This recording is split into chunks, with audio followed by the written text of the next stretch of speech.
Week 13 of the SFL kicks off this evening from the Hive in Atlanta, Georgia, as the Atlanta Swarm play host to the Charleston Predators. Good evening, everybody. I am Mike Daggs, and alongside me in the booth, as always, Gerald Smith. Our stats crew tonight, we've got Eddie Gage and Jacob Clear. You're watching the Simulation Football League on YouTube. Gerald, how you doing tonight, man? Doing real well. That, I didn't have to eat a bomb pop, shall we say. Absolutely. In the pregame show. But not yet. But look, we have one of the most interesting matchups of the week, and we kick it off with this week with these two teams right here jockeying for, East supremacy, shall I say, even though they're still chasing Florida. But, this is going to increase or decrease their chances of making the playoffs depending on who wins. Yeah, absolutely. So 2 6-4 teams right now. We've got the East Division neck and neck. You got 7-2 Florida. Everybody else, including these two, at 6-4. This game will go, I think, a long way into shaping out how the East Division's going to play out the rest of the way. Only 3 weeks of regular season action, including this week 13, starting right now, left here in the regular season. Then we've got the wild card, we've got the divisional round, and then semifinals before the championship game in just about a month and a half's time from now. Looking forward to seeing how this season ends up. So we'll get things started tonight. Charleston's going to start off on offense. Got Iman Kopeck with the start tonight, Gerald. He's out there first at quarterback. Yeah. Kopeck with the quick pass over the middle. Picks up a 9-yard completion to the one and only Doug Spelling, former Mexico City Aztec, now with the Predators. Quite the offense number-wise. Quite a few people here on this team. Oh, yeah, they're full of a gazillion people here. It's the whole lot to list, and I know you're going to run through them. The Lake Man out on the field now hands that ball off to Nick Hoagland at halfback. So, yeah, the 2-quarterback system, they switched between Kopeck and Lakeman. They had Kopeck come out and throw. They had Lakeman come out to hand it off, and now on this 3rd down and 1, Kopeck back in at quarterback. I formation on 3rd down, going to an offset I. And the ball off and hit behind the line. Ian Francis took the handoff, but is immediately tackled in the backfield by Chris Henry, the 9-season vet. Yeah, King Henry comes right off the edge from a safety position and just rushes right in there, and with a tackle for a loss, a 3-yard loss at that. He played the line of scrimmage really well right there, unblocked, untouched, and this is a very, very quick 3-and-out for Charleston. Yeah, took the words right out of my mouth. Very quick 3-and-out right there. And we'll see what Atlanta's offense can do with it. Eric Blueberry punting that one back to about the 28-yard line, returned up to the 35 by Siege Falco. That is where Bryant Dynasty will lead the Atlanta offense out onto the field. Bryant Dynasty is a quarterback that some are talking as being a potential MVP candidate this season, Gerald. Yeah, with 100%. He's been one of the best quarterbacks with a +4 touchdown to interception ratio, and he's been playing very, very clean ball over these last few weeks as well. He's going to throw right here to get the game started, and wow, connects up with medium ranch, Chesum down the sideline to the 10, spins inside the 5, 1st down and goal after 1 play from scrimmage. 1 play from scrimmage, gets themselves inside the 5 right there. What do they do the first play? They just throw something, a corner route right there to Boo Chisholm, and he spins around and picks it up, and what's he do? Run down the field. Looked like Sam Blotner was going to have an angle on him. Boo Chisholm put a spin move on him and tried to get to the end zone. Now he's down to the 2 or 3 yard line. These drives are going so fast, we're not going to have time to introduce anybody on either side. 1st down and goal from the 1.5. Dynasty changes the play at the line. Pitches it down to Hollywood. No, into the end zone. Touchdown, and that was Jonathan Reese with the score. Not sure why they pulled Jonathan Reese off the bench when you got BDG. Maybe he was getting a sip of Gatorade or something. I don't know. But Jonathan Reese does finish a drive right there from about 1.5 yards out to get this team a very, very quick 6-0 lead. Wow. 2-play drive going all the way down the field. Man, I tell you what, Atlanta coming out like this they're really, I feel like, setting the tone of this game and how this for both these teams right here. I feel like it's a playoff type atmosphere because losing this game here really does put your playoff hopes in jeopardy. Because I really do think, and I think we touched on this in the show a bunch of times, which is I really do think 7-5 is a maybe to get you in. It's a maybe at this point because the league has been so competitive over the last few seasons. 7-5 is maybe get you in.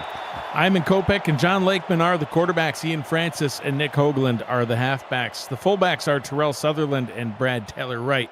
Wide receivers on this squad, Doug Spelling, Nick Twice, Zora Lunar, and Doug Britton. At tight end, Leon Sandcastle, Xavier Solomon, and Breddington James. On the offensive line, DeBerkashaw Mullinex, Perrin Abrera, Leroy James, Finley James, and Jamarcus Lamarcus. The 17th pass up top is incomplete. Tried to get that one out to Solomon. 2nd down and 10. Last time we called a Charleston game, Gerald, I remember Xavier Solomon getting some big catches. Yeah, Xavier Solomon was a large target. He was one of the only ones that was actually, being able to hold on to the ball and everything else. But I can't believe there are 17 Jamarcus Lamarcuses walking the earth. It's insane. It took me a minute to do the Roman numeral conversion in my head, but I got it done. Kopech throws over the middle. That one's batted down by Grandpa Shine. That's right, we said it again. Grandpa Shine. Let's go through this starting defense. Wolf Highwind and Big Sexy himself, Alex Dominguez, on the defensive line. Bernard Smith, Jeff Spicoli, and Grandpa Shine at linebacker. I guess he goes by Qantas. Nathan Barnett and Jay Miraculous are the corners. The Moose, Papanow, Grant Hardaway, and Chris Henry at safety. The Lake Man shuffles, runs, gets the first down and more. Tackled at about the 34-yard line. Wow, and then the Lake Man decides to shuffle his way out of there, like you said, and he was committed to picking up that first down. He's like, we're not going 3 and out this time either. And he took a shot from the corner coming from his right side there. But hey, look, they got themselves a situation to reset the downs, and what they do, they grinded their way to the first down of the game there. And you talked about that in the pregame show a little bit about how Charleston, they just get it done. They just grind out wins sometimes. Kopech back in at quarterback, hands it off to Hoagland, a 7-yard pickup on the right-hand side. Yeah, and look, and I think that's an interesting dynamic that Charleston has with the two quarterbacks, right? You never know what you're going to get out there. If one's going to come in and pass, and one's a more, traditional kind of, ball security handoff type of guy. But, they come in and they're actually, both of these quarterbacks are successful. This one going up the left side. Kopech hands it off. This time to Ian Francis, bottled up right at the line of scrimmage. No gain on the play. 3rd down. And here's another 3rd and long, and we're gonna see if they're gonna bring the Lake Man back in here. No, it's still Kopech back there. So we're gonna they're not a 3rd. They're 3rd and short here. Yeah, 3rd and 2. Yeah, 1-yard pickup on that last carry. I formation now. Kopech under center, hands the ball off to Hoagland. Can't quite get there though. Only gains a yard, and that drive will come to a close. Blueberry back on the field now to punt once again for Charleston. And that was very, very good defense right there, because what they did, they've actually got in there, and then what they did, those linebackers came up and those DBs came up, took on those blockers, didn't allow them to push them down the field and allow the other teammates to come down there and close the deal. Punt is away. Drops down at the 15-yard line. Oh, Falco breaking a tackle, getting up past the 20, tackled at the 21. That's where this drive will start. Bryant Dynasty, he is the quarterback. BDG Hollywood, contrary to that touchdown that you saw, is the halfback. Mitchell O'Brien at fullback. You got Fox Highwind, another former Aztec right there. Siege Falco and Boo, I call him medium rare Chisholm because that's how he likes his fillets, Gerald, medium rare. And why not? Arlette, that's the tight end. See how I worked that right in there? That's what I do. Carter Hollywood, he's the tackle. Sam Falco at guard. Astro Smith, he's the center. There's BDG breaking tackles. Gets about a 7-yard gain. Gerald, he hasn't had quite the season that we've been used to from BDG Hollywood of old, but he's not doing too shabby. Top 10 in carries. He's 15th in total yards, about 550 on the season.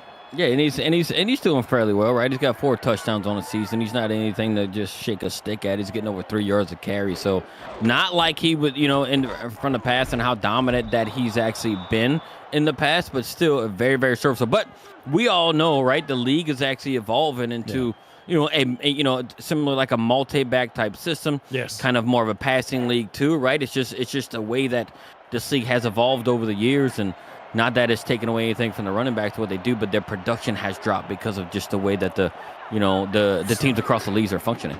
Absolutely. 3rd down and 5. Deflected and could have been picked off, but falls incomplete. Tried to hit Siege Falco. That one falls harmlessly to the turf. So the Charleston defense certainly does a lot better on this drive. On the first drive, they allowed quite the big gain. Medium rare picked up a 63-yard pass through the air, and then of course the 2-yard touchdown scamper by Jonathan Reese. Yeah, and what we got happening here is just what Charleston needed, right? To be able, to get a ball back to Atlanta and be able to stop them. But this is typical of what Charleston has done all season, right? Hey, they might get behind just a little bit, but their defense kind of, tightens up and stiffens up, and they hold themselves in it, and they get real opportunistic, and their offense is able to march down at some point and to get some points on the board. So we're going to see if, defense getting a nice 3 and out for them there, if they're going to be able to march down the field and get some points. Featuring a lot of Kopak tonight. He's back out on the field to start drive number 2. Doug Spelling in motion up to the top.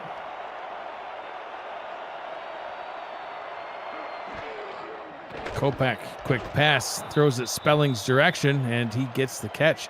A 7-yard pickup for the Predators. You might understand this in terms of like catching passes. I don't think I could ever do that. I see all these guys in the SFL reach out with one hand, catch it, and take a rib shot. Yeah. That might be why you're like, I'm not doing that. I'm retired, man. Yeah. No, I don't do such things. I'm old, like you said. Listen, we call Grandpa Shine old as he gets his tackle right at the line of scrimmage. So are we. Yeah, but I don't know, man. Grandpa Shine's built different. Have you seen this human being? Of course I've seen Grandpa Shine. I feel like you shake his hand and he just envelops. Yeah, and I got big hands. And he's probably built out of steel or something. Kopak deep down the middle into double coverage. That one is incomplete. Tried to get it once again to Xavier Solomon. We've seen him targeted twice now. No catches for the tight end. And 4th down. Yeah, and that's what Atlanta needed. Not so much what, Charleston needed, because they need to actually get themselves down the field. But it seems like Charleston might be starting to play like the field position stuff. If the defense can hold up, they might start getting the ball back in favorable positions. Atlanta gets that one up to the 23-yard line. They will get things started there. Charleston defense back out on the field now, Gerald. We'll take this moment to introduce some of them. Diterian Darshington and Dan Dash at defensive end. The defensive tackles are Anthony Ellison and John Nevels, along with Forrest Dalton. Inside linebacker, another former Aztec, Jack Brown. Ben Bowman and Khalil Thomas, the outside linebackers. In the secondary, J.W. Hartshorn, Brandon Ewing, Leo Morris, and Ryan Cook, along with safeties Matt Ryan, Sam Blotner, Jacob Clear, and John Stamango. They're loaded in the secondary. So many peoples. Hollywood will pick up 2 yards. 2nd down and 8. Atlanta with a 7-point lead here early in this one. Yeah, look, and Charleston's going to have to keep, what they're doing and stop them so they can get the ball back and it's a very good draw play. Yeah, draw to Reese, but doesn't really go much of anywhere. I think he picked up a yard before being tackled by Matt Ryan. Yeah, Reese just doesn't have that burst of speed coming out of the backfield. And now they have themselves into, at a 3rd and, long-ish type situation Atlanta does. And I think this type of situation falls right into the hands of Charleston, right, who has a good share of defensive TDs. Oh, wow. Pass up top, incomplete, but a flag on the play. Did somebody hit Dynasty late? No, ineligible receiver downfield. They're going to decline that easily. Yeah, it's definitely declined. Brings up 4th down. I wish we could get another look at that one, but offensive lineman apparently scooted downfield a little too far before Yeah. We're going to take a look at our second monitor right here and see what's going on. And he ran about 5 yards down the field. So very, very good call right there by the refs. But look, it fell to the ground anyway. Even if it wasn't called, it would have been fourth down anyway. It was the center, Astro Smith, went for a little exploratory journey down the middle of the field, if you will. He went a little far. But Charleston will get the ball back. And Charleston is actually because of the field position game that they have kind of played so far. Every time they've gotten the ball, they have improved their field position. Right now, they're like near their own 40 right here at the 39. So they're getting themselves in a situation where they might be able to start inching closer and getting some points, right? But only so many times you can beat on the door before it finally falls down or it opens for you. Third drive for Charleston. First one with John Lakeman out on the field to get things started. He'll hand the ball off to Hoagland, who will pick up 3 yards, and we'll see if he stays out there. Do you think it affects offenses positively, negatively, or not at all with the quarterbacks running on and off the field this? I really do think it does in terms of the passing game, right? Certain quarterbacks throw certain passes certain ways, right? If you can't get your guys with a little bit of consistency on what type of balls are being thrown their way and the trajectories and the speed and everything else, right? It's kind of hard because a lot of receivers in any league, right, have that quarterback to wide receiver type communication. It's kind of like, hey, look here, no, I like it this way. Having to know two quarterback tendencies like that, I think could be a little bit difficult. But Lakeman's been out here for this entire drive. 3rd down and 8 after that 1 yard TFL. Lakeman, quick pass over the middle, connects and gets the first down. First Zora Lunar sighting as he connects with the Lake man, moves the chains for the Predators. Yeah, and Lakeman drops back calm and collected and just, found this guy. Had a little bit of a step right there. He threw it right at the right time, a split second later, and I think it could be in danger of getting picked off. But they finally have the ball in Atlanta territory right here. And like you said, here's Lakeman out there again. Yep. Still on the field. I think he got in his coach's ear and said, listen, let me get us downfield. Oh, blitz from Grandpa. TFL. Got right back there. You can call him Grandpa all you want. I know I'm playing along with it, but dude can move. Dude, he's everywhere. The way he's able to analyze a play and actually make a break on it in a split second is nothing short of amazing. The Lake man tries to connect with Spelling. Spelling, a rare drop for Spelling. He usually is able to haul the passes in that come his way, leading the team in receptions with 45 on the season coming into tonight's game. 623 yards on the season. And oddly enough, he doesn't have a touchdown reception on the season. Their entire receiver squad had no touchdowns before we called their last game. I know. Trips up top on 3rd down and 12. Blitz on its way, and it gets home. Sacked for a big loss. 5 yards in the backfield. Spicoli with the sack. That drive is done. Spicoli coming right around the edge a little bit there and kind of making his way right back on the inside, getting in there for his first sack of the season. And this is coming from a team that just does not pressure the quarterback overly well at all. Right. But this is how you have to play in situations where, like this could potentially get you in the playoffs. And for a team like Atlanta, they are in a unique situation in their division that if they keep winning, they could find themselves in a situation where they might be competing for a division title because they have a bye week next week, if I'm not mistaken.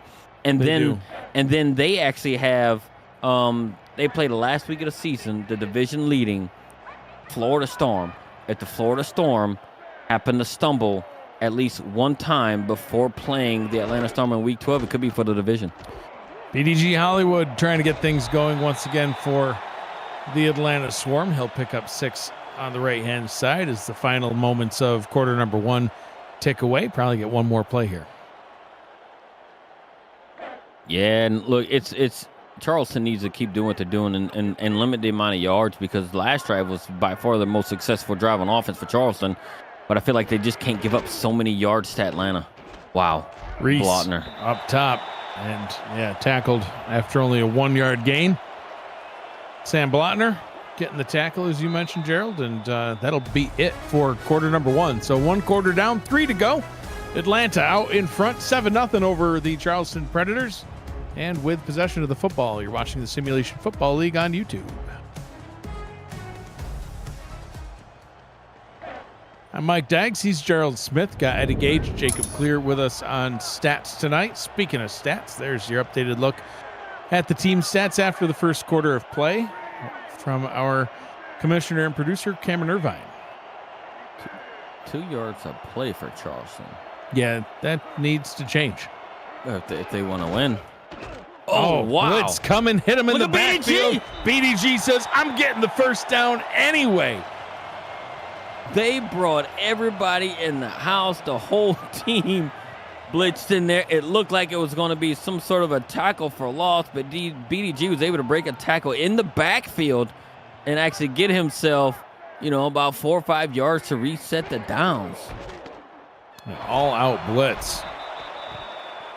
That run by Reese goes for a gain of only 2. 2nd down and 8. I don't know if I've seen a team sell out on the run, straight run blitzing like that, at all this season except right there. 3 receiver set. Hollywood breaking tackles. Maybe, listen, some people have said, and I even mentioned it, alluded to it earlier on, BDG Hollywood hasn't had quite the same production, and you brought up a good point about, it's much more of a 2-back league now. Maybe they've just been saving them. Here we are making the playoff push, getting ready to get in the playoffs. They want them to be fresh. Yeah, I don't know. You got to get there first. I don't know why we would sandbag it to that point, but God, see, and that's the downside of not having a quality running back there, right? Having the guys that you just that are just playing game to game like Reese. He doesn't have what it is, right? They didn't quite invest the money in another running back, and that's what you run into in those third and short situations. Right. They don't have the skill set to be able to pick those yards up, more times than not, and here you're punting. And that is what we were kind of alluding to in the pregame show. You get people from Atlanta talking about how their team was counted out from the get-go. Part of it is just because of the roster. We have the Charleston roster and the Atlanta roster on here side by side up here on a screen. The Charleston roster doesn't even fit. The Atlanta roster takes up half the screen. And to your point, some of those key positions like halfback, that's part of the reason that people are wondering, can Atlanta make the long haul out of this? Because you have BDG have a great run, and then Reese comes out. Granted, he's got a touchdown, but he's also been tackled for a loss more than he's gained. Yeah, and that's the thing. Like depth is a thing in the league that you need, right? Barring injuries or something like that, or when players need a spell. Wow, look at that shovel pass to Spelling. Hey, they got a first down. They're getting their average up. And it's just straight Kopech, I think, was just He Kopeched it. Shuffled it right in between everybody. Nobody even saw it. He's like, here, man, take it. But yeah, I mean, back to Atlanta, right? And their lack of depth, right? So if guys start to get spelled and get tired, similar like what BDG does, right? Because he's not a young man anymore, let's face it, right? So he doesn't have quite that much wind in him anymore to be able to stay on the field all the time. But when you don't have a quality backup behind it, it kind of brings up the question, hey, can they sustain a long, grueling game to keep them in it? And so far that they've have. I mean, they're 6-4. First down and 10 from the 41, trying to get it down the left side to Spelling once again. That one's incomplete. They go Spelling's way quite a bit, and I don't blame him. Definitely loved using his height on the Aztecs. A 6'6" receiving target, 2-time All-Star. Made the All-Star game back in season 21. He's an impressive player, doing good things for Charleston.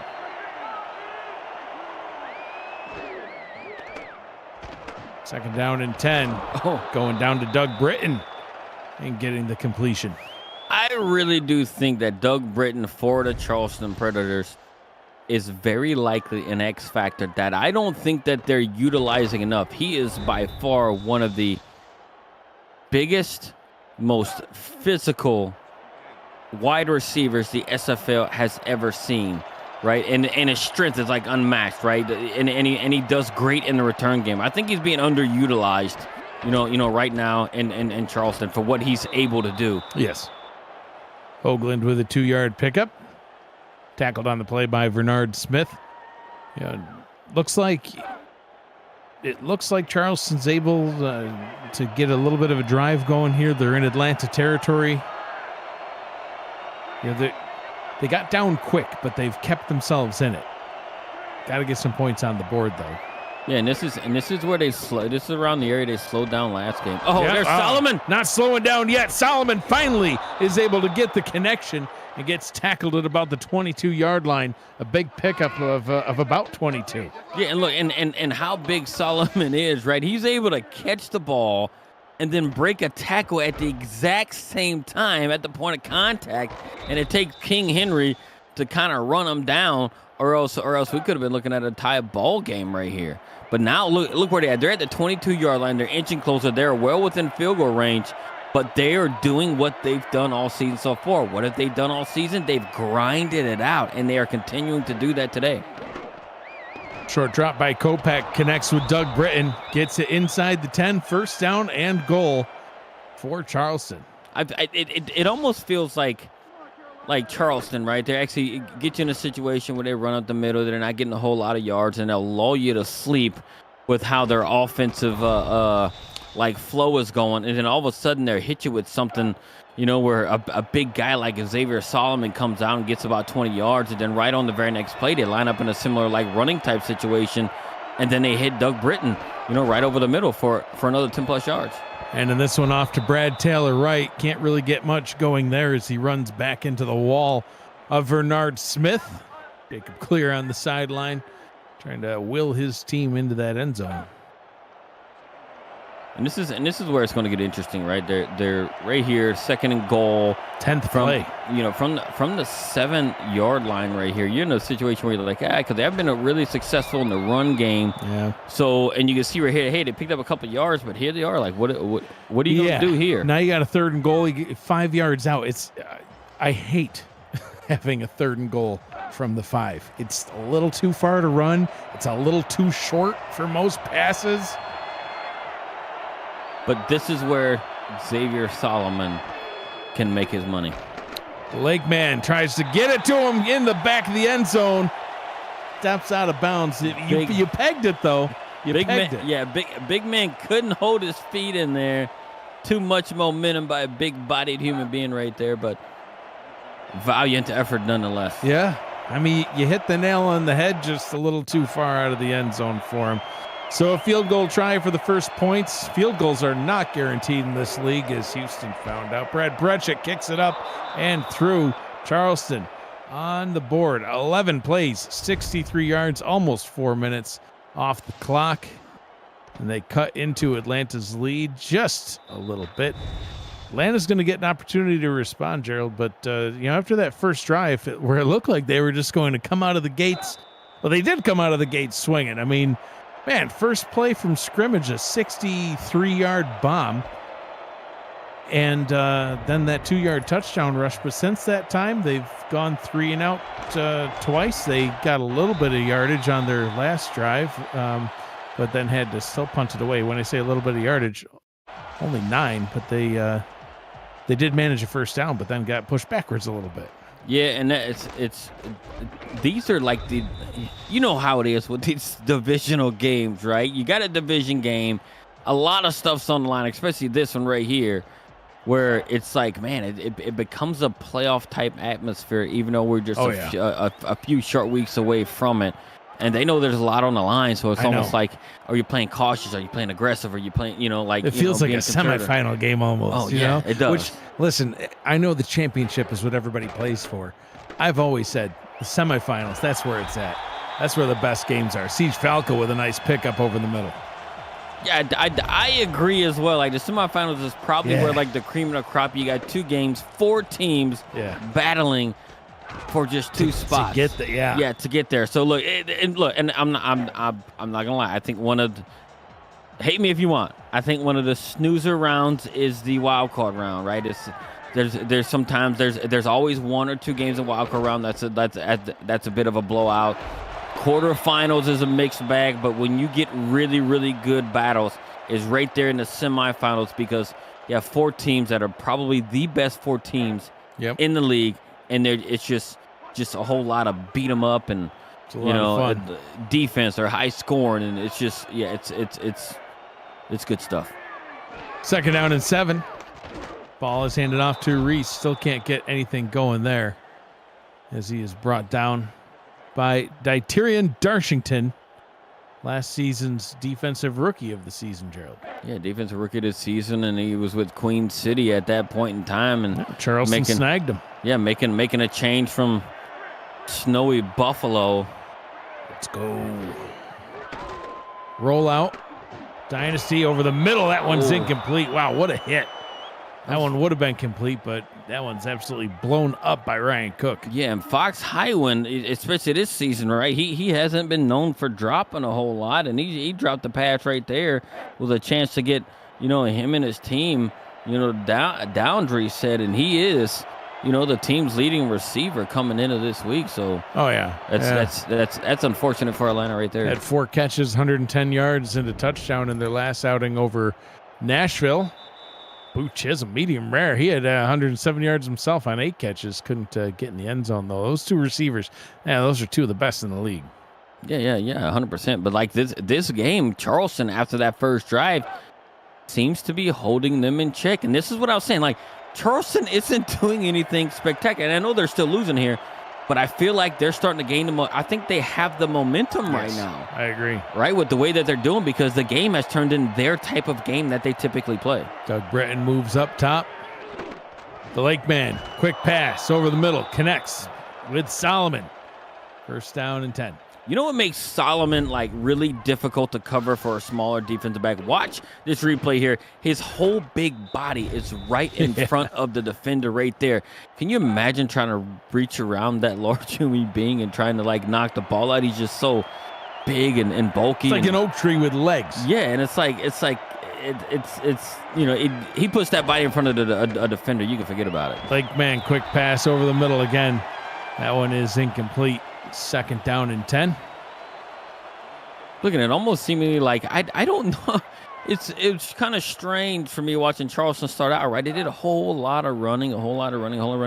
They've gotten more into the passing mindset these last few drives, which is so far netted them 3 points out of it right here. But we're going to see what they're going to do right here on 2nd down. Spelling up top, somebody to keep an eye on here. Lakeman still in at quarterback. Spelling cuts across the middle. They go deeper. Gets it to Solomon. No, broken up and incomplete. He got hit by a moose. He got hit by a moose, and he had King Henry hanging around him, too. Guess what? It took 2 guys to knock the ball out of his hand. But I have to give credit to the Charleston offensive line, because, look, Atlanta is bringing pressure, and they're picking up the blitzes right now, giving their quarterback enough time to find somebody open. Big 3rd down now coming up for Charleston if they want to keep this momentum on their side. Lakeman throws down to the bottom. Tries to connect with Spelling. And Spelling, I think, just missed. I misjudged it. Looked like it came off his shoulder. Probably took his eyes off it a little bit too soon and started to look down the field for a potential big game. But, Doug Spelling, right, being the 7-season vet and a 2-time All-Star, you would expect him to actually make sure he secures the catch before he starts looking downfield. 4th down and Blueberry on to punt once again. Hey, do you want to meet some of these people in person? Because a lot of these people are some really great guys. You can do so at the SFL convention. We've already got that planned out for the next season as Shane Burton gets attended to on the field. The SFL convention is headed to Baltimore for the 2025 convention, kicking off the league's 25th anniversary season July 10th to the 14th. You can join the SFL Nation at the rooftop pool of our host hotel, the Hyatt Regency, looking out into Baltimore's Inner Harbor, and revel in the league's first convention on the East Coast. You can reserve your room now at the special group rate. Just visit simfl.net. click the link up there at the top of the website. It'll take you right to the reservation information. We hope to see you there. It's always a great time to meet these guys. And I think one of the most fun parts for me is when we have our whole group in the convention room and the hotel staff comes by as we hit the 2-minute warning here, and they look at our group of people and they're like, how do you guys all know each other? Because these are people from all walks of life, from all over the country, from all over the continent, because we've got people coming in from Canada. We might even have somebody coming in from Mexico to the Baltimore convention. It's a great time. Love the conventions. Yeah, it's an amazing time. Look, it's really one of these underrated events that if you have not been to, you don't know what you're missing, right? So I think if you experience it one time, because I had a few guys like on my squad, like a few seasons back, right, that they had never been to a convention, right? And not that they were knocking the convention, like, hey, I don't need to go meet these guys. But once they showed up and they met everybody, they're like, oh, this was an amazing time, right? To meet all these people, right, that you interact with online and everything else. So it's a really good experience. And look, and if I can help it, I won't miss another. They're down, coming up and picked off. Momentum goes back to Charleston as Atlanta just can't seem to get anything going, and that came right on the heels of team owner Jacob Clear asking me if maybe the greased up ball that I gave Houston somehow made its way down to the field today because his receiver's having a hard time catching. But Matt Ryan says, I can catch. Yeah, he did. It doesn't affect him whatsoever, right? So what they did, and now they got themselves the ball in Atlanta territory. And as we were talking, right, even though Charleston only has 3 points there and they are still down by 4 points, the momentum, I think now with this interception has fully swung in their favor. Solomon moving up top. I want Jacob Clear to come in from Australia to the convention. You've got plenty of time to plan it out. Let's go. Pass up top, tried to get it to Solomon and completely overthrew him. Maybe he can bring us a roux. Is that like a short for kangaroo or roux? Is that a roux? Well, I don't know. I thought a roux was what you use to make the base for your gumbo. Oh, yeah, man. Well, no, not everybody has to do a roux for their gumbo. Not everyone. Your wife does. No, we don't. We don't. You don't? No. What are you talking about? What do you use the roux for? Well, we use it for our shrimp stew, shrimp and crab stew. You know. Well, anyway. Depends on who you are. Oh, he connected with Solomon that time. Gets it up to the 30-minute 22 to go. Clock rolling. Yeah, and it's very surprising right there that he had one of the better defenders in the game on him. It's actually covering him right on the edge right there. And you know, Grandpa Shine is showing that he can still cover a little bit. But look, Xavier Solomon gets in front of that big-bodied human being and puts his big body in front of him, able to pull it down and got themselves, right in field goal range here. 1 minute to go, first down from the 30. 2-yard pickup and timeout called by Charleston. I was about to say, at what point in time do we start calling timeouts? And I like this call right here, right? You get yourself in that type of situation, you can reset it, but you have almost a minute too, right? So you have all the time in the world. If you get something inbound and stuff like that, you can let the clock run a little bit, but it looks like they're going to pass here. Yeah, I would say, unless Kopech's going to run with it. Kopech under pressure, throws, gets it to Spelling, and this time Spelling can haul the pass in. I guess they got a hold of the ball and washed off the grease. Did something, or somebody ran to the sideline and was like, dude, we got to get rid of these balls. They're tainted with Mike Daggs' taco grease. Meat. So we need something else right here to kind of get us going. But look, they had the momentum, and they're looking like they might be able to take the lead right here, sitting at the 14-yard line. Rochelle uses a roux for gumbo. The Lake Man down to the bottom gets it, Spelling inside the 10, tackled at the 5-yard line, and they'll call their final timeout. Well, Rochelle uses a roux because she don't know how to do it any other way. Now, when you're good at making a gumbo, you don't need a roux. Ray, we gotta talk. 1 yard back from where they were their last time they were down here at the goal line. 1 yard, maybe more for Solomon to get his foot in bounds this time. Lakeman looks, fires, end zone, and that one's incomplete. Doug Britton under pressure. Chris Henry draped all over him. And Doug Britton had his hands on the ball right there, and it was thrown. What a very good pass. It was thrown to the outside where there was no one at. Doug Britton, he had to just secure it with his hands.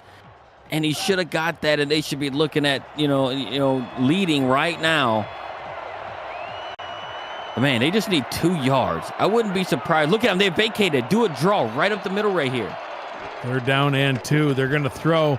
Fires towards the end zone, and it is caught for the touchdown. Oh, I thought it was almost picked. Zora Lunar gets the catch. Charleston takes the lead. So many swarm members in the way, but Kopech shows no fear and drills it right in there. He literally threads the needle between 2 defenders right there. They didn't care what I said when the linebackers vacated the air to call an audible and do a draw right up the middle and get it right in there. Hey, look, they scrapped themselves into a situation where they have now about to have a 3-point lead after Atlanta went down on their very first drive in 2 plays and took the lead. But guess what? This game has turned into what Charleston wanted. Yes. Their type of game where they grind it out and they're almost seeming like they're smothering the swarm a little bit defensively and shutting down everything that Atlanta does best. Atlanta was able to score in 42 seconds on their first possession. They'll have 42 seconds to score on this one, minus the time that was just ticked away by Siege Falco. But see an updated look at Ivan Kopech's last 10 pass attempts. I think that actually might be combined between the 2 quarterbacks, but 5 of 10 getting that touchdown. Finally getting a nice streak there at the end. Yeah, look, and Kopech doing really good things, right? And that's actually Kopech's only his 2nd passing touchdown of the season. So did really well on that drive. Typically, it's the Lakeman that gets a lot of the passing attempts, but Kopech doing his thing. Mitchell O'Brien gets a first down. Interested to see what Atlanta wants to do here. I think they're going to be content to let this go to the half. They do get the ball to start the second half. So they'll regroup here and see, and that's something I would wish Atlanta did a little bit more in terms of getting, Mitchell O'Brien a lot more involved in the run game, right? Because Reese is not doing you any favors at all. Pitch down to Reese, who gained 2. I know that doesn't help. No. That'll bring us to the half.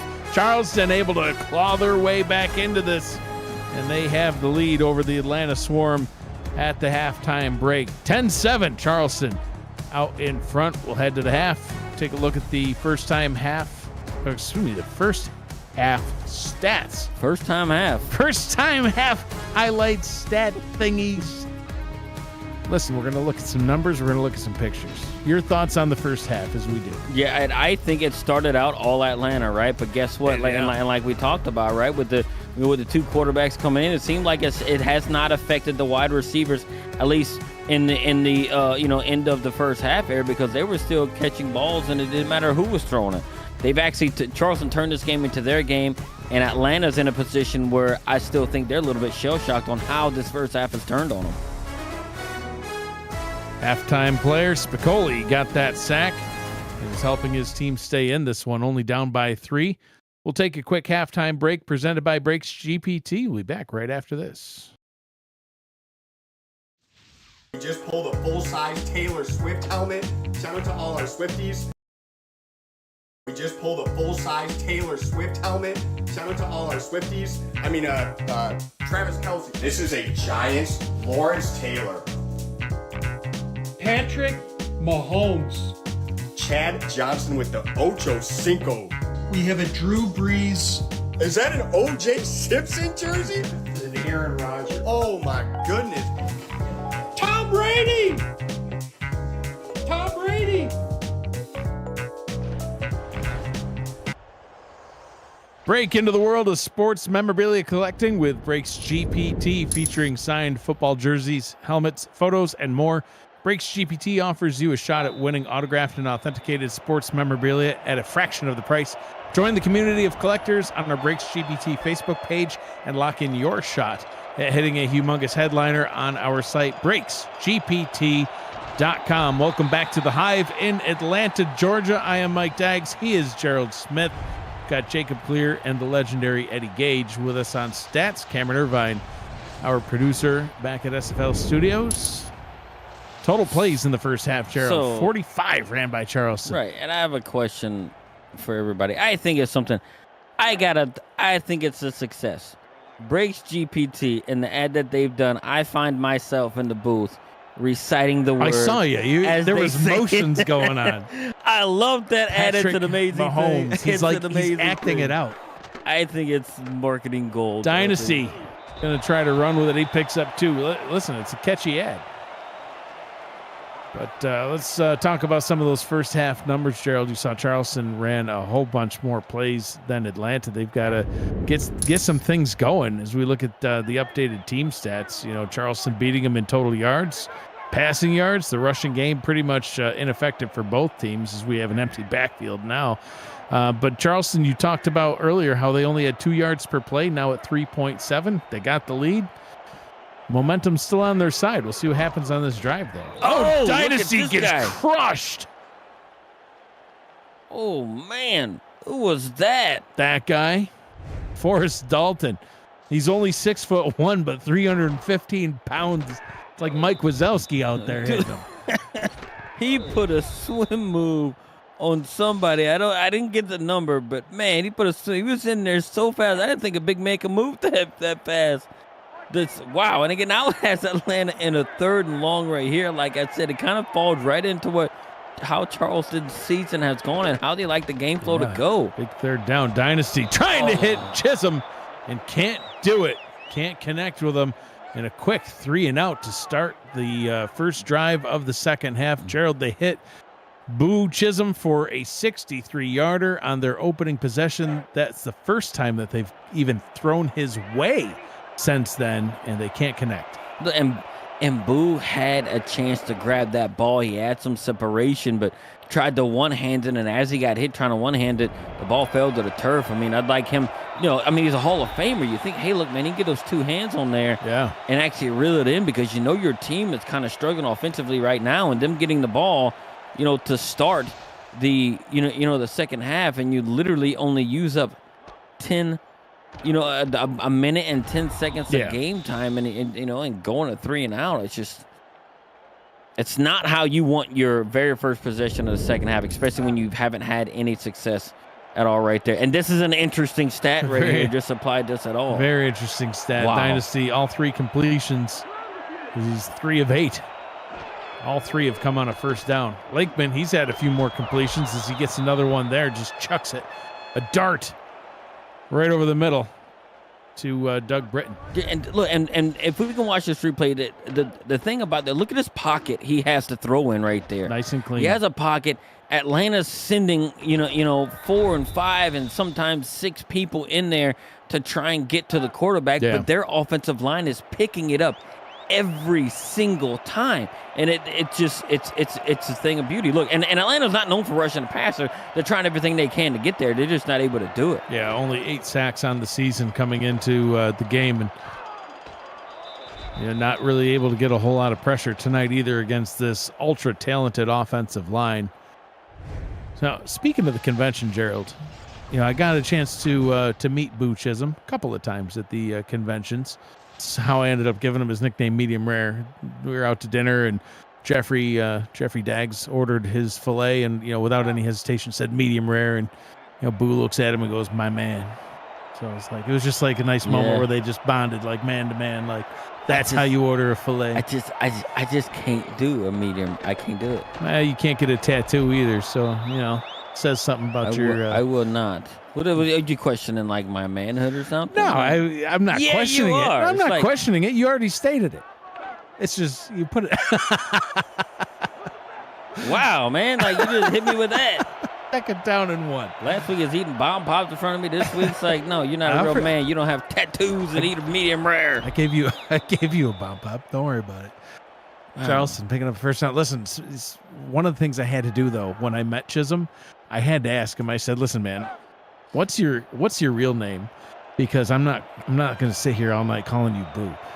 Like we ain't that tight yet. You know what I mean? Like your name ain't Boo. Mr. and Mrs. Chisholm didn't say we're going to name little baby boy Boo. I mean, they could have. They didn't. Yeah. Anybody know his real name? I'm going to keep that as a fun fact. Lakeman trying to get down to the end zone. Solomon struggled a little bit tonight, Gerald. We've seen 9 passes go his way, almost as many as Spelling, short only by 1. He's only caught 3 of them, though. Yeah, but he's it's the coverage by the Atlanta DBs, right? They're actually him being as big body as it is, he's not been able to get his position in there to get him, to get himself in front of those guys. So it's, the DBs are playing him pretty well. Kopech, shuffles it forward. Nick Hoagland picks up 6 yards, 3rd and 4. Yeah, and it's 3rd and short right here, right? Look, and they do have. Look, they don't have top-tier running backs, just the way to utilize them and stuff like that. They get a lot of people involved. Look, here it is right here. It's a situation where you can run the ball if you want, but they're passing. Kopech towards the end zone, touchdown Spelling, and look at this. 16 unanswered points, extra point forthcoming.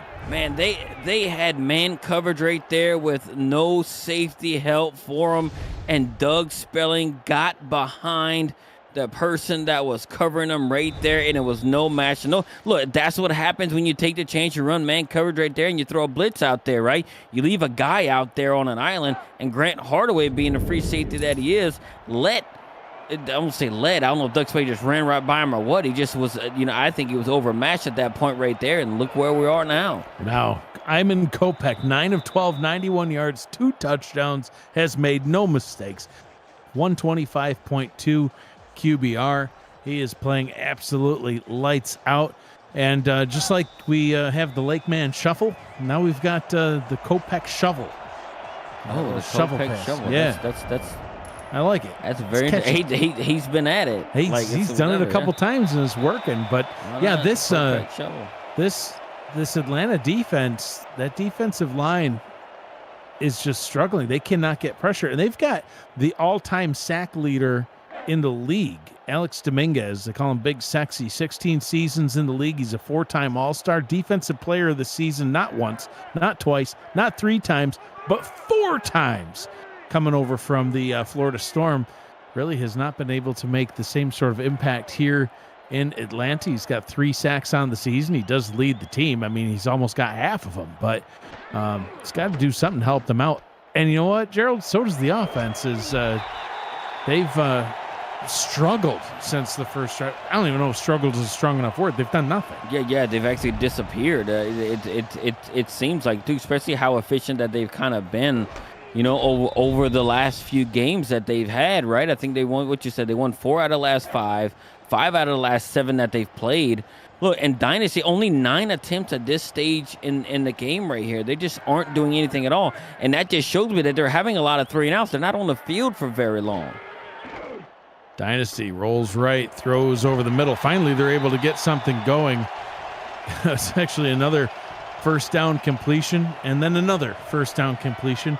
I guess that's what Dynasty needs to do to get back into this one, is have it always be first down and then just throw it. Yeah, because he seemingly only can complete the passes on first down right now because it's typically a running down, and your defensive scheme is a little bit different, right, on first down, right? But the thing about it is they're not running very successfully either. I mean, look, I say not successfully. They just haven't run a whole lot. They only have 33 yards on the ground at this point, all by BDG.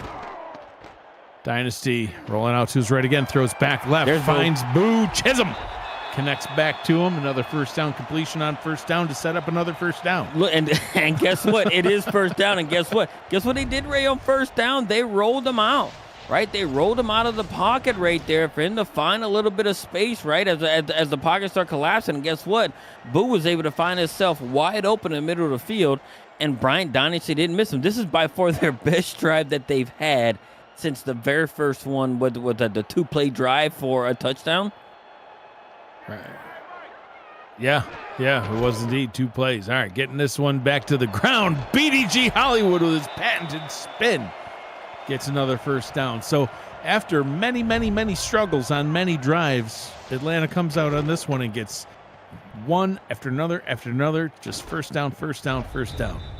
See, and this is, I don't know if this is how Atlanta really planned it, right? To get themselves down 2 scores before they kind of start kind of getting it together, right? Because look, they played very well on offense.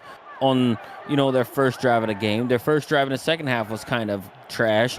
And here they are now. Their second drive of the second half, they're actually doing something pretty well right here. Brian Dynasty running. Yeah, he's going to get yet another first down. That's all they do on this drive. First down on first down. What are they going to do when it's first and goal? You can't get another first down. Does it? Well, your first down is your touchdown at that point. Is it, though? Yes. A touchdown is a first down. It's not. Now, yes, it is. It By is some not. leagues, yes, a first down is considered. We need to look that up. I think a touchdown is considered first down. You reset the downs. Yeah, for the other team.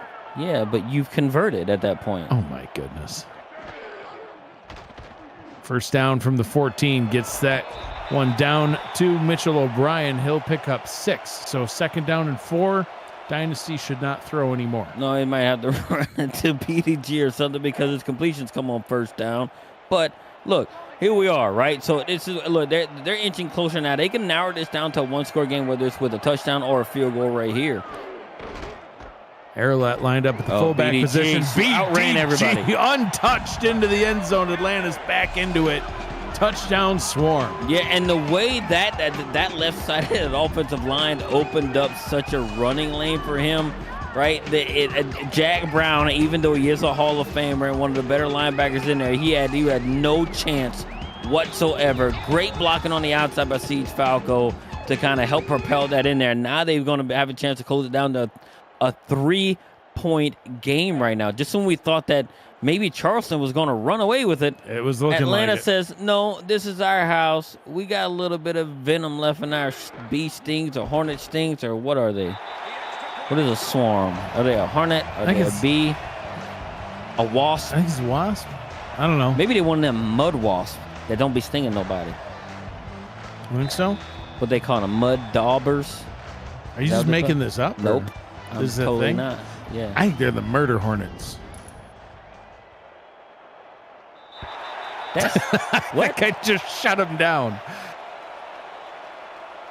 Don't Japan or something got them murder hornets? And I don't know. I'm not sure. Remember that? That was the whole thing, though, back in 2020. Yeah, like where'd they come from? Atlanta? Yeah, Atlanta. They come from Atlanta? I think so. Yeah, they're black and green with a little bit of blue, I think. Yeah. I don't know. All right, Charleston, let's see what they can do with it.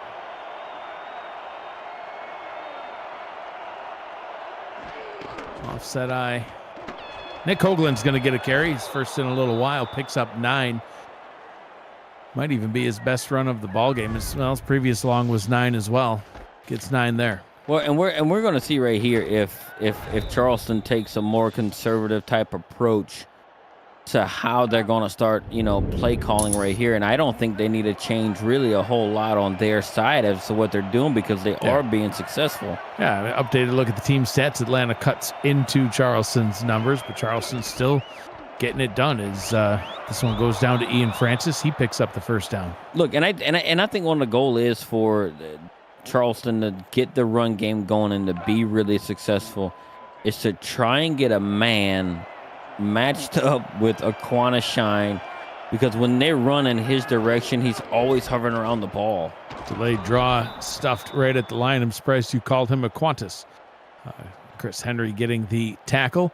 So according to Fox Highwind, you're thinking of dirt daubers, and he says that that's offensive, that you would call his team such things. Well, they haven't had much sting today. Ooh, Kopak throws. There's a sting from Henry as he gets the tackle for a loss, setting up a long 3rd down and 11, and momentum seems to have shifted back in Atlanta's favor. Well, right when I call them mud daubers or whatever, you want dirt divers or whatever, stuff that clog up your heat event pipe. The leg man, look how much time he had. And the pass is broken up. Doug Britton had his hands on it, but Nathan Barnett, he had different ideas. Blew that play up, and that one is incomplete. See, and right on cue, I don't know what it is. Like, I say things like that, and then the team just wake up. I don't get it. It just happens. It's not intentional at all. The lake man in the show last week was telling me I needed to stop talking about Chicago because I was firing them up. Yeah. And Chicago went on to win. So Maybe I don't need maybe I just need to be nice. They're doing great. Yeah. You being nice is not in your nature. It is totally not. No, that is. It's like me passing up the person I was to when they say, just rumor crash. has it that if somebody crashed right It's in not a front of rumor. you, you'd leave them for dead on the side of the road. It's totally not a rumor. Then don't say you're going to be nice. That's ridiculous.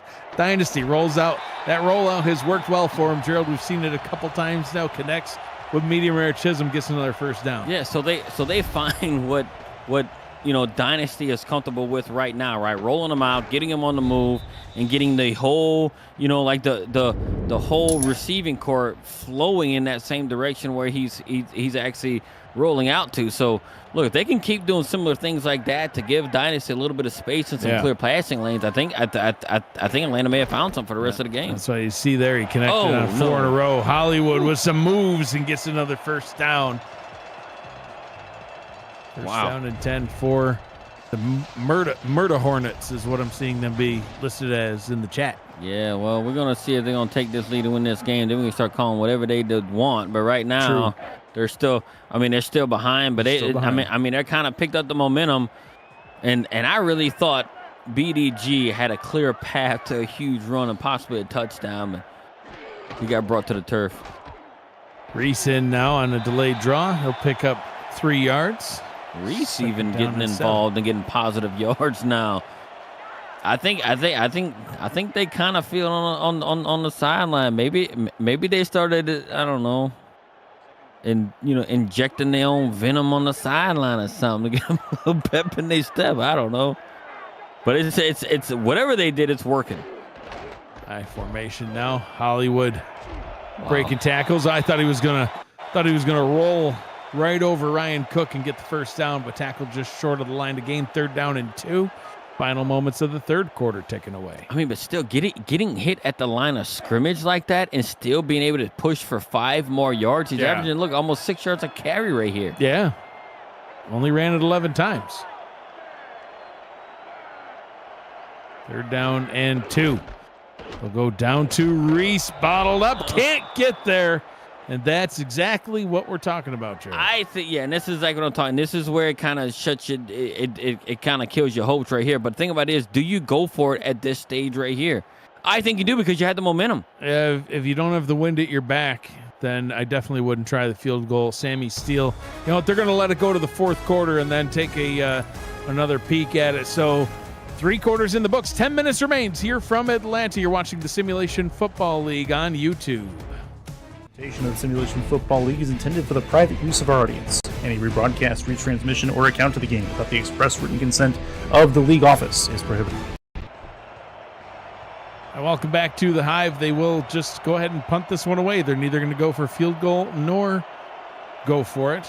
They just want to try to play the field position battle right now.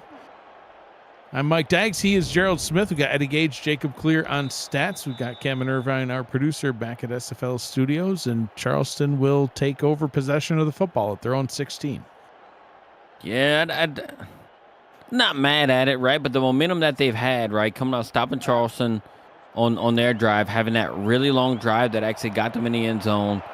I think at that stage right there, I think you actually go for it right there. You give it to BDG and let him do his thing. Nick Hoagland picking up 3 yards. Here we are. Here I am talking about which way the wind is blowing.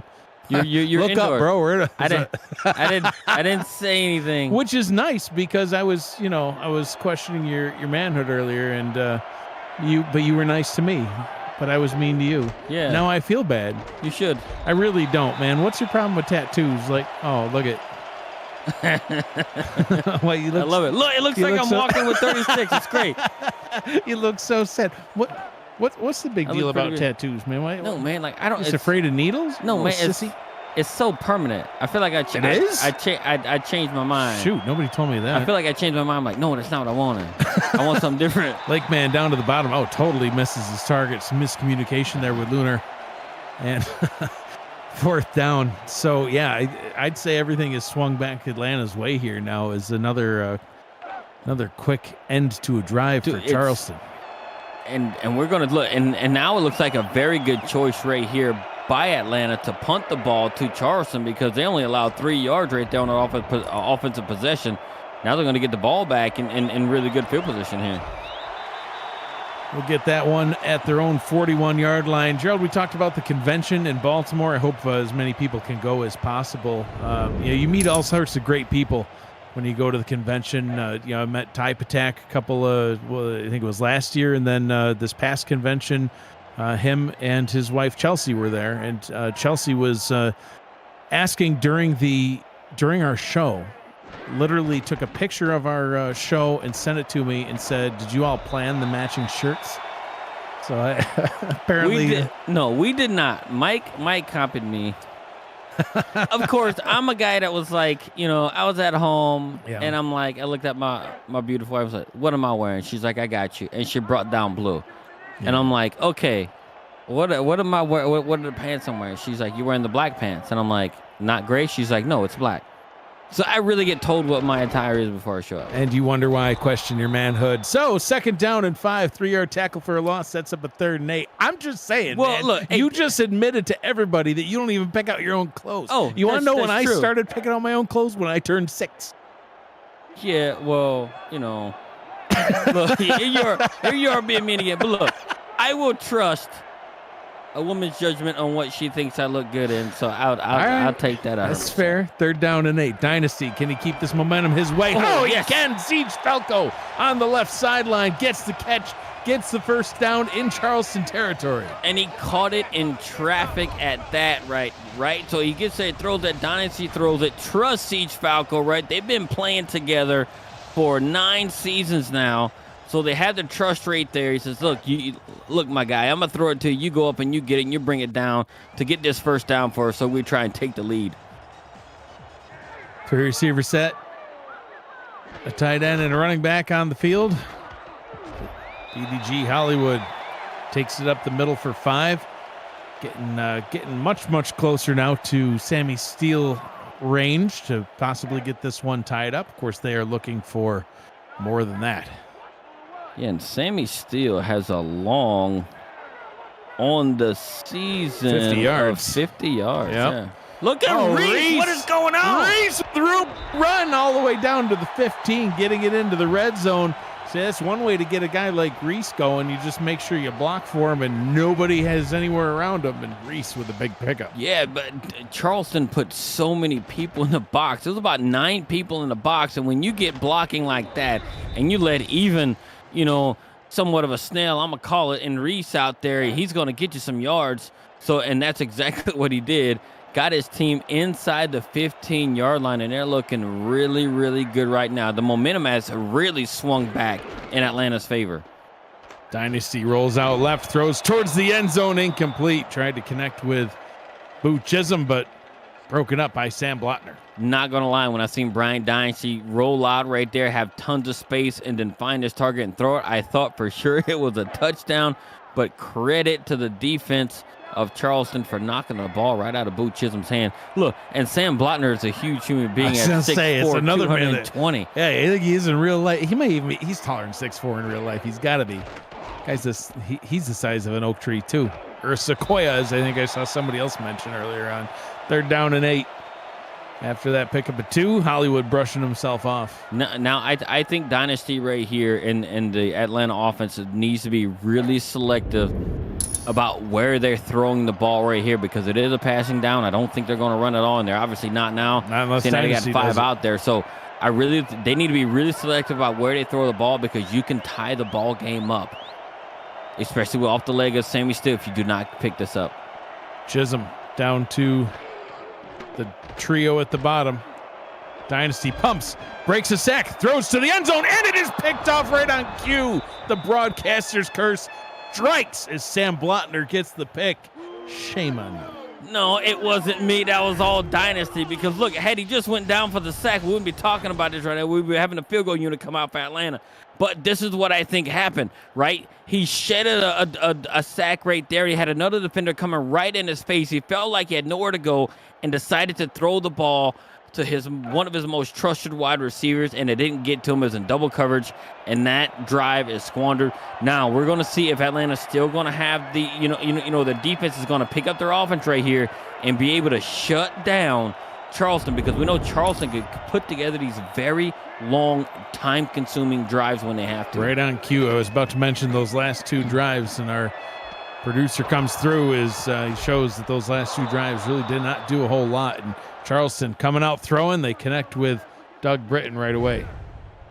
Look, and we know Charleston can actually put some time-consuming drives together, right? One of their drives that they actually come away with a field goal was nearly 4 minutes of game time that they used up, right? So I do think they have the ability to take most of this clock down. So Atlanta is going to have to tighten up their defense and get back to the type of defense on the previous two drives that they had defensively that shut them down. Quick pass by Kopak, tried to get it out to Spelling and missed the 6'6" target.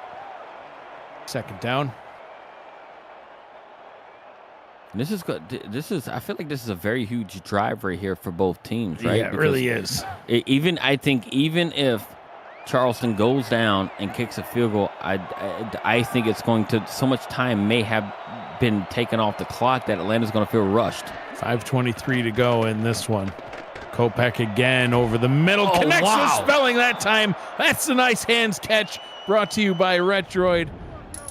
Put a Retroid handheld in your hands and play the only video game with your player in it, SFL 4K23. Look at him climb the ladder here, Gerald.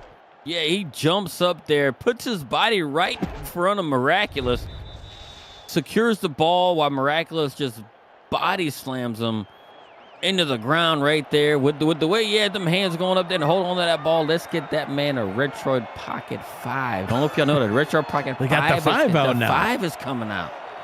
With the OLED screen, bigger unit. Oh, it's going to be amazing. You're excited. Very. Need an SFL branded one like that. There you go. The Lake Man on the field now. Once again, missing Solomon. That's, 11th target now? Still only has 3 catches. He is by far the most targeted. No, Doug Spelling's had a lot of targets as well, but he's been getting a lot of targets with very, very minimal success. Only 30% of the passes thrown to him have been completed. Kopak back in. Does a little spin. It goes Solomon's way again.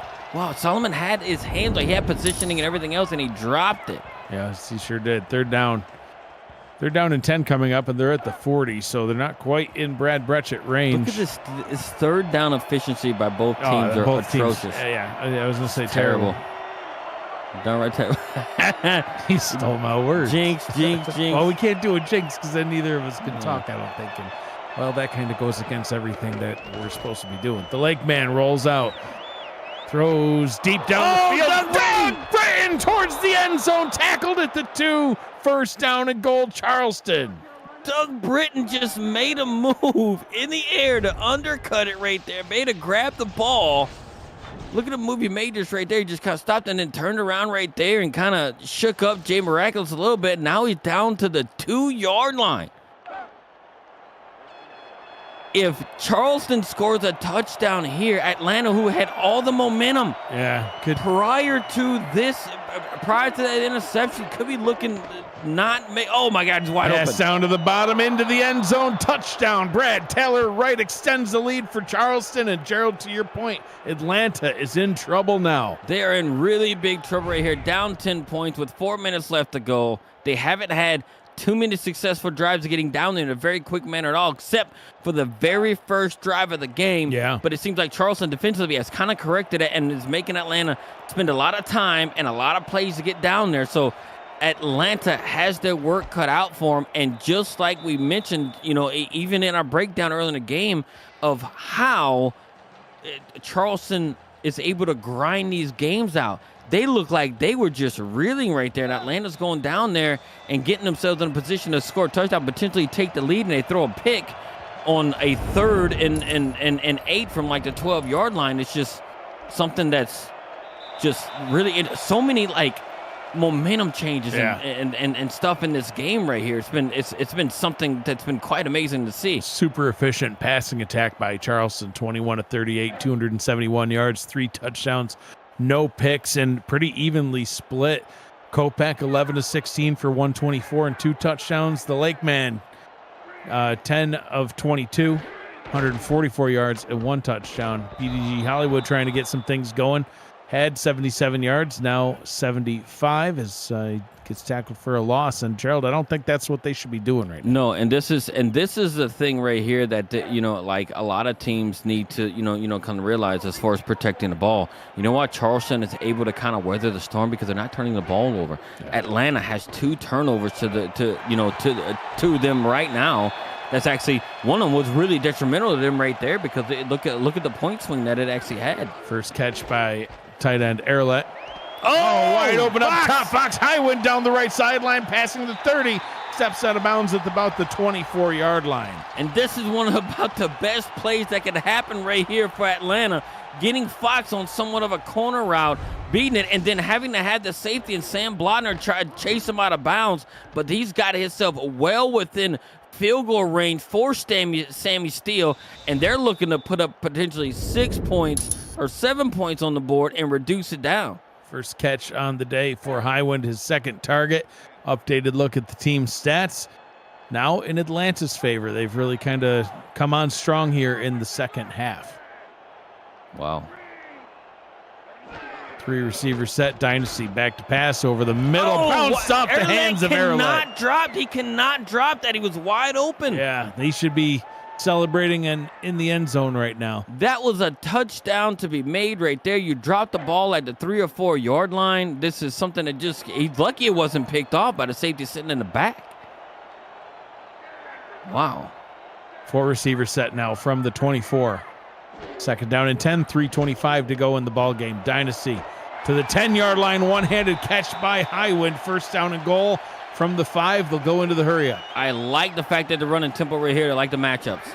Dynasty looking end zone, fires, and it is caught. Touchdown Swarm, and they're right back in it. Siege Falco with the catch. Right there, they had a whole lot of passes to 1-5, and then they threw on a 1-7 right there in Siege Falco, and I know all the fans in the stadium are going call because he just got Siege Falco catching that pass in traffic, has now gotten his team pending the extra point within 3. How many likes do we have on this video so far? It's not enough. Smash that like button and subscribe to the channel if you haven't already. Make sure you've got your notifications on so you won't miss a minute of SFL and SFLM action, and help the channel grow through your support. And speaking of the SFLM, Gerald, it's coming back up. Second half of season 9 of the SFLM will start October 30th, and your time is now to get your voice on the call. We're looking for passionate SFL participants to join our broadcast team for the continuation of SFLM Season 9. Please visit simfl.net/broadcasting for more details on how you can get involved and be one of the biggest difference makers in the future of SFL action. 3-point ball game. This is why we flexed this one in here. We got it right this time. This is exactly why we flexed it in. For those who are betting right now, the over-under has been exceeded. If you took the over, you, my friend, have won you a little bit of cash. There you go. First down and 10 from the 20-yard line. Charleston now nursing a 3-point lead. Look at all the people in the box. They're here. fired up. Everyone chomping at the bit for that ball. Oh. Throws up top to Spelling, incomplete. And that one now incomplete, stopping the clock at 3:07. That's in Atlanta's favor right there. The East Division standings, as you see, Florida at 7-2, all the rest at 6-4, including these 2 teams. One of them will go to 7-4, the other to 6-5, and that's a big swing in the division. Very, very big swing. Second down and 10. The Lake Man throws incomplete, but a flag on the play. They might get a Grandpa Shine with the PI. It is indeed defensive pass interference on Grandpa, and that automatic first down, and it'll stop the clock too. I don't know. I thought that was bang bang right there. He didn't impede anything. No. He hit him right with. Oh, that's tough. a very tough call to make. In this situation, if I'm the referee, I am not making that keep that call in your for pass pocket. interference anywhere, because that could be something that's changed, because I would have brought a 3rd and long at that point. Yeah, Now they just reset the downs. You keep that one in your pocket, ref. Listen, we've seen some PI that was obviously PI. We've seen some even questionable ones. That one was just not, in my opinion. But I don't get an opinion. Only the ref does. Well, I don't get an opinion that matters. The Lake Man says, at watch Lake Man, this. he's shuffling. Lake Man shuffling forward all the way to the 40-yard line. The Lake Man shuffle alive and well. He took it and he ran for about 12 to 15 yards right there, and it took King Henry to come there and bring him down. He wasted no time breaking the pocket, and he tried to take on King Henry. He kind of did, too. Kind of rolled him over a little bit. Sure did. Yep. Some quarterbacks slide. The Lake Man, he just plows right through. Clock continues to roll. Wait until after the 2-minute warning before we'll see Atlanta start calling their timeouts. Charleston wise to keep it on the ground with Nick Hoagland. And they can let this one roll all the way to the 2-minute warning, 2nd down and 3. Yeah, and I think that's just what they'll do. And I think almost it would be better for Atlanta to call a timeout now, in my opinion. I would too. Because you are 2nd and short right here. If not, I mean, they got 2 extra tries to pick it up on the 2nd down and 3rd down. They don't have to snap this. Lakeman under center. He will snap it. Why would you do that? Well, hands it off, and now with that why would first you do down, that? I'm not sure. But Brad Taylor, right, he picks up the first down. 2 minutes to go in this one. 3-point ball game, but it is not over. Atlanta still with all 3 of their timeouts. They're going to have to start burning them up here as long as Charleston keeps it to the ground. Now, we're going to see if that particular thing right there comes back to bite Charleston, because I would have let it run down right there. And then if you pick that up, it's a 1st down, and you allowed them to use their timeout right off of 1st down. I don't know. Oh, man. Kopech back out at quarterback in Atlanta territory. They will keep it to the ground. Hoagland stuffed at the line. And the first timeout called. Yeah, and it's going to be expected from here on out. Right now, what they're going to have to do is they're going to have to, try and maybe stack everybody in the box like they have been, to try and stop the run. And I think a key for Charleston right here is going to watch Aquana shine right off the edge and make sure he doesn't come in and destroy stuff. Keeping it to the ground once again. Ian Francis with a pickup and 2nd timeout called. So 1 timeout remaining. Short yardage situation here. If Charleston gets the first down, they head to 7-4. If they don't, the game continues and Atlanta still has a chance. Right. 3rd down and 4. And they're gonna run up the middle, but I think they're gonna run up the middle right here. I think Atlanta needs to shift everybody toward the middle right here. Can they get the win now? Kopech hands it up to Hoagland. Grandpa hits him in the backfield, and a TFL brought down by Bernard Smith. Atlanta burns their final timeout outside of field goal range here. They're going to need to punt this one away, but Atlanta's going to have a long field to go. But they have Sammy Steele. He's got a 50-yarder on the season. They don't have to get the touchdown here. They can just get the field goal to tie it up and keep this one going. See, and it shows what I know right there. It shows how smart Aquana Shine is right there on that 3rd down play. You know what he did? I'm thinking they're going to run right up the middle. Aquana Shine has the knowledge, and him big, controlling the squad right there. Hey, we're going to stay right where we are, and we're going to shoot these gaps. And what he did, he hit him first, and Bernard Smith came in there and cleaned it up. Now they're able to get the ball back. Now they got to go. If they're looking to win this game in regulation, they got to go 95 yards. I said they'd have a long field. I didn't think it'd be quite that long. Great special teams play by Eric Blueberry.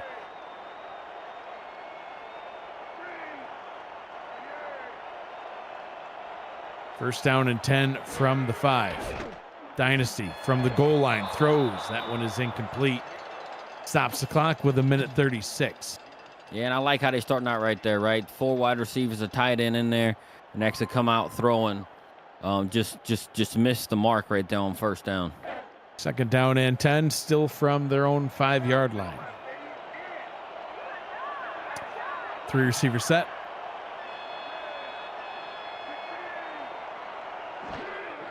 Dynasty once again to throw from the goal line. Hits Arlette. Oh, that's a free timeout. Is somebody hurt? Second down and 10. Yeah, Charleston corner Leo Morris is injured on the play. And, yeah, lucky break for Atlanta as they get a free timeout, as you mentioned. Wow, they don't have to hurry up. They can reset themselves. Leo Morris hurt on the hit right there, and it's just, wow. What? It's going to turn into something right here. Sure is. If the Charleston defense can get a takeaway, it'll be game over. I don't know why they're coming out with a fullback on the field. They're going to run this one, pitch up to the top. Hollywood gains 5. Oh, why are we wasting the time here? Like, why are we doing that? Like, I don't understand. Like, you get aggressive right there inside the 5, and then you come out, and then you run right here in between it. So what is this? Yeah, more conservative play calling at the moment on this side of the 1 minute mark, if you will. Reese, no gain on the play. Third down and 5. Oh, they're going to go into the hurry up. Oh, no. And Dynasty will throw, gets it down to the bottom, gets the first down by get out of Erlet. bounds. Nah, he's going to keep on going, gets it all the way up Boy. past the 40. They're going to spike this one, Gerald. It worked. They're not even hurrying up right here. I don't know what they're doing, but here they are. I mean, they're in a situation where they got themselves, close to the midfield right here with the way Erlet kind of ran that one there. And then you're just going to let the clock run, and you need to come out and have a sense of urgency right here. Yeah. This is a potential season on the line. 40 seconds to go. They about need another, 15 yards or so to get in field goal range. Dynasty to throw down to the bottom. Hollywood tackled inbounds. 30 seconds to go. Clock rolling. Man, they wasted about 20 seconds on the They previous. did. Just waiting. Now I think they'll spike this one to stop the clock and regroup. No, Dynasty's going to throw over the middle and way overthrew his target. Third down and 12. They had it set up for themselves pretty They did. good right there, getting themselves in a situation around the 40, their own 40-yard line, and within probably 30 yards of getting there, and you waste well over, I think, 20 seconds. After it was picked up. I don't understand that at all. Yeah, they need at least 25 yards actually to get into Sammy Steele range. But first, they need to get 12 to even get the first down. Dynasty throws, gets it to Highwood. He fumbles and turnover. Charleston takes the ball away. I think he got enough steps in, Gerald. Let's see on the replay. Yeah, gets the catch. That was is a secured. catch. Yep, knocked out by Jacob Clear and recovering. I believe that was J.W. Hartshorn with the recovery. No review. Charleston's going to get the win on a turnover. And guess what? Jacob Clear comes in with a kangaroo punch and knocks it out right at midfield to get themselves the 7th win. And how did they do it? They just scrapped and clawed and everything else. And that is the 3rd turnover by Atlanta in the game. Yes. And that and that has changed the game for them. Yep. Yeah. Turnover, points off turnovers. I mean, all those things all go into play. And Charleston's going to get the win 24-21. They'll advance to 7 wins on the season. Atlanta's going to drop to 5 losses on the season. Week 13 continues tomorrow, headlined by 2 championship contenders, the Fort Worth Toros and the Canton Classics at 6:30 p.m. Eastern, plus Bossier City and Mexico City, Florida, and Vancouver and Motor City, Arizona. You can always catch all the action right here on SFL YouTube. Gerald, your final thoughts on this exciting game? Look, and this thing had so many ebbs and flows. It started out with Atlanta seemingly dominate after their first drive, and then Charleston kind of coming there and kind of righted the ship and actually took the lead and got themselves in a situation where it looked like they were going to just spurt ahead and actually dominate the rest of the game. But Atlanta tightened up and got themselves back in it, and the big, huge turning point for Atlanta was that interception in the end zone that they didn't have to throw. It was a forced throw, and what ended up happening is they didn't have a chance to kick a field goal to tie the game up to be 24-24. Yeah. So and the turnovers hurt them right here. These are both 2 really good squads. There's a scrappy squad in the Charleston Predators who have done that mostly all season, got them 7 wins right here. And Atlanta, one of the better 6-6 teams. I think one of the best 6 win teams coming into this game right here. But they just didn't have enough to be able to beat one of their division rivals. Both teams head into the bye, and then Charleston will be home to take on the 7-3 Baltimore Vultures. Atlanta, they hit the road to take on the 7-2 Florida Storm. This has been a presentation of the Simulation Football League on YouTube. Final score, Charleston wins it 24-21.